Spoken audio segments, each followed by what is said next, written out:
রাজ্যে আইন শৃঙ্খলা প্রশ্নে বাম ছাত্র যুবদের বিক্ষোভে ধুন্ধুমার মালদা ইংরেজবাজারে এসএফআই ডিওয়াইএফআই এর এসপি অফিস ঘেরাও অভিযান ঘিরে আগের থেকেই প্রস্তুত ছিল পুলিশ।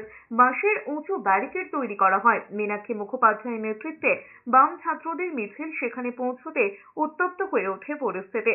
সেই সময় জেলা সভাপতির গাড়ি ঘিরে স্লোগান দেয় বাম ছাত্র যুবরা। রাজ্যের মতন মালদা জেলাতেও একাধিক পাচার, ড্রাগস, খুন, রাহাজানি, এখানে কোনো কিছু বাদ নেই। এমনকি টোটো যদি রাস্তায় চলছে তো পঞ্চায়েত থেকে নির্দেশ দিয়ে দিচ্ছে যে 2000, 5000, 10,000 লাগবে, তার কোনো রসিদ নেই। কেন লাগবে? আজকে আমাদের এসপির সাথে বিভিন্ন ইস্যুতে কথা বলার কথা ছিল। কিসের জন্য ব্যারিকেড দিলেন, আর কিসের জন্য সংসেজে দাঁড়িয়ে আছেন, আর কিসের জন্য অত বড় বাসের স্ট্রাকচার করেছেন আমরা জানি না।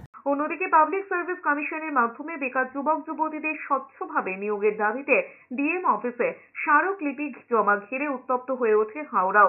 বুধবার বিকেলে বাম ছাত্র যুবরা মিছিল করে হাওড়া ময়দানে জেলা শাসকের অফিসে যেতে গেলে বাধা দেয় পুলিশ। এরপর দুই পক্ষের মধ্যে ধস্তাধস্তি শুরু হয়। রাস্তায় বসে বিক্ষোভ শুরু করেন এসএফআই ডিওয়াইএফআই কর্মীরা। বিক্ষোভ হঠাৎই নামানো হয় বিশাল পুলিশ বাহিনী এবং র্যাব।